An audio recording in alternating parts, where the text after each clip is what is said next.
We just got some parts. We got some adjustable front end links from the guys at Pro Speed Racing. They're the torque solutions. We're going to put them in, so we got some nice unbound, unsprung sway bars. That's the adjustable end links there. So we get rid of the preload on our sway bars because then we've lowered it. We're just going to get the sockets that we need to do it. So far, I think we need a 17, and I think we're going to need a 19, and a couple wrenches to go with. We got a few tools together, so we'll just be taking the wheels off. So we need the jack and jack stands, and we're going to use some ramps to keep some weight on the tires when we adjust the length. 17, 18, 19 mil sockets, 17, 18, 19 mil wrenches. I don't know which one we're actually going to end up using, but most of the bolts on here are 17, 18, or 19. And that's going to be it. Nice and easy. Okay, we've got the car up in the air. It's on jack stands. Now we'll just take the wheels off and start having a look at unbolting the sway bar end links. Okay, you're going to learn about what we're doing today. So we have put coilovers in, some Neomax R's from Silvers, pretty nice. And being low, the sway bar, which is here, is now on the wrong angle. So it's got preload in it. So what we need to do is replace the sway bar drop link or end link with an adjustable one. And then we can put the car back on the ground, or well, in this case on ramp, so we can get to it and adjust the length so there's no preload on it. So that's what we're doing. Think we can handle it? Yeah. So here's another view looking at the sway bar end link from underneath. So we'll just be undoing this. Now, if you've installed the coilovers yourself, you know how to do this, but we'll go through it and show you how. So you just use a wrench on the inside because there is a nut on the inside that holds there, and then undo the nut on the end there. When you undo the top one, actually, the tension of it holds in the strut. So the strut will drop down. So you might want to get a jack ready, and we'll show you, and we'll have it underneath here holding it up so it doesn't drop down at all. So we're going to start loosening it off. Now that is a 17 mil there. But somehow a 16. Yeah, so that's a 16 mil nut on there. So we just got a 16 mil socket, and we'll put it on there.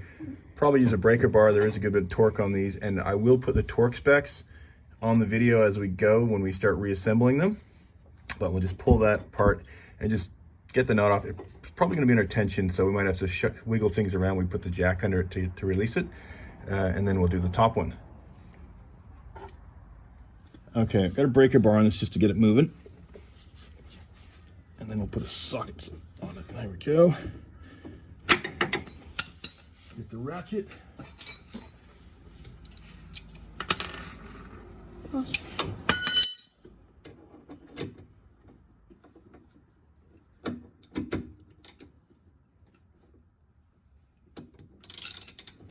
Okay, gotta get that wrench back on there because that's spinning.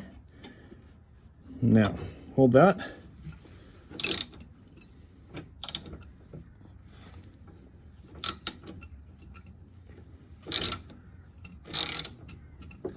Much easier with a second set of hands.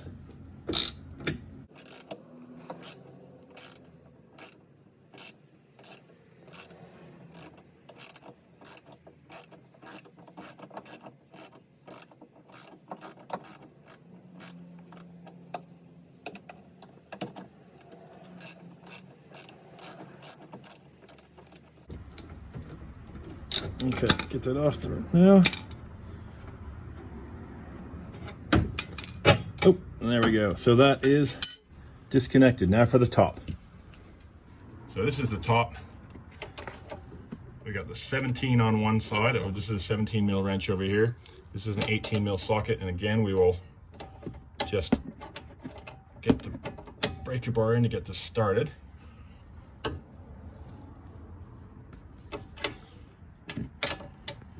If it helps if I remember to go the right way, because I just tightened it.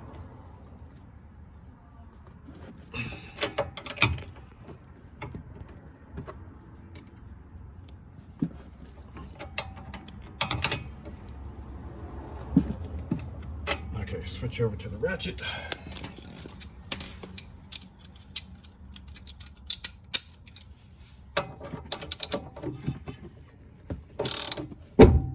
There we go. You can see that's just dropped down now. Yeah, so we'll get the jack under it just to hold it up. All right, we just jacked it up. Pull the handle out so we got more room. And it's just on the jack pad sitting on the ball joint there.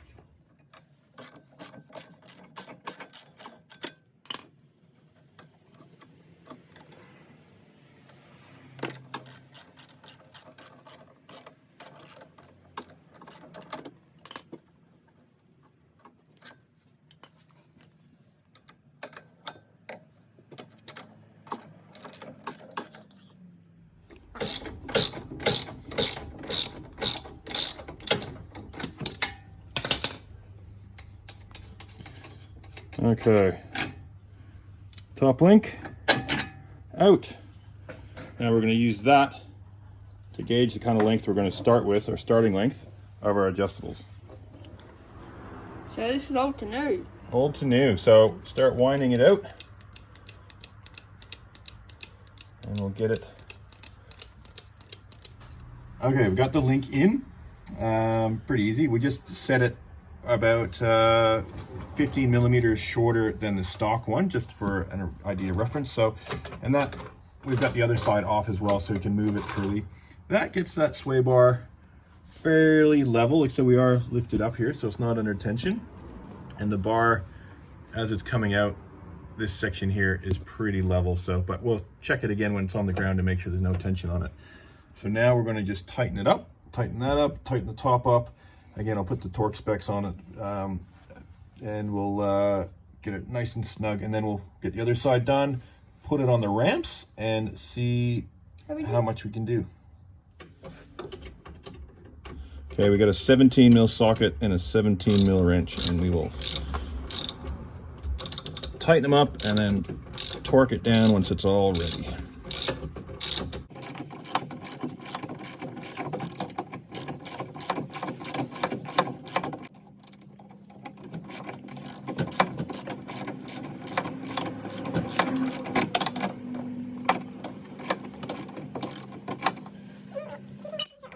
We got an 18 mil on the socket, we got a 19 mil on the wrench, and we'll tighten this top one. Important to have the hub in the right position, so we just put a bit more tension on the jack.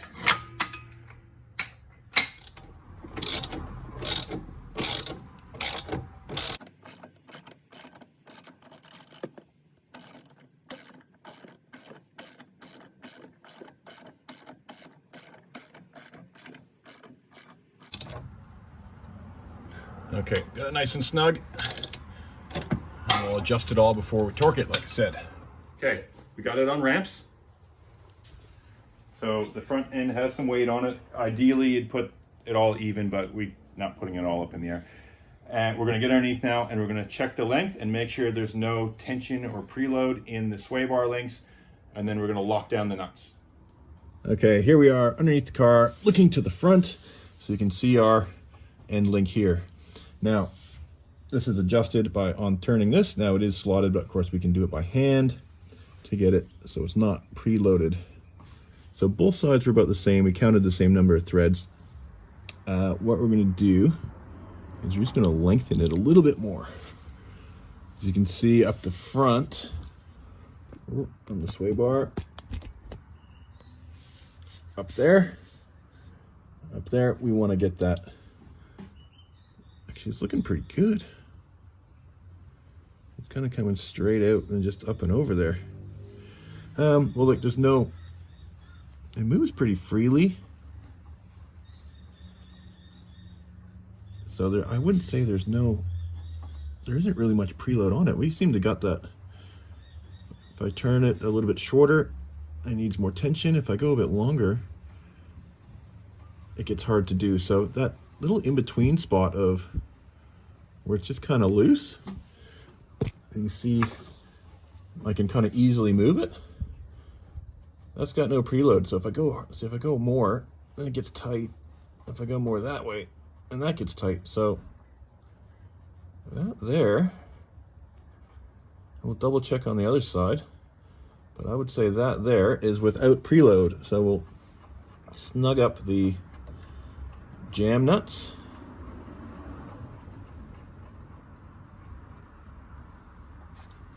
Just do the top one. There we go. And we'll double check the other side, but I think we might have had it right off the bat, which is pretty awesome. Cool. Okay, we'll check the other side and come back to it. Okay, we're now on the other side. And we'll have it looks the same. So that one, there we go. I had a bit of tension in it there. And we got a spot there where, again, that's free and loose. So we'll call that. We'll call that our spot where we don't have preload, because that's loose. Perfect. So we'll just snug up the jam nut. Again, we got that pretty nailed. That's good. Okay, snug up the jam nut. Bottom. And the top.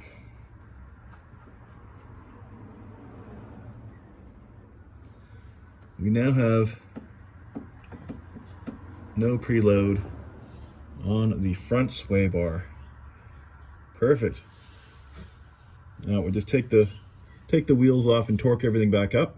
But job done, nice and easy. That wasn't too hard at all.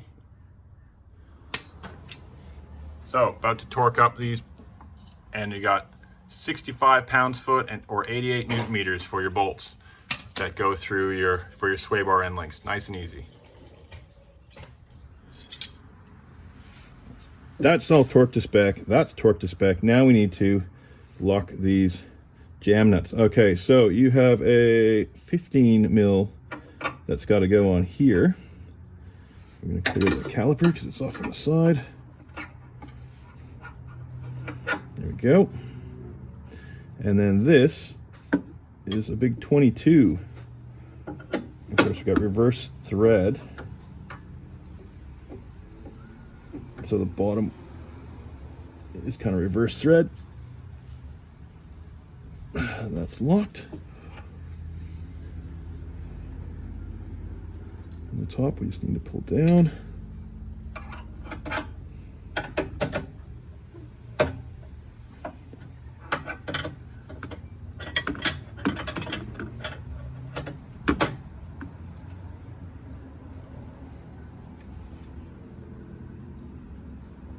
There we go.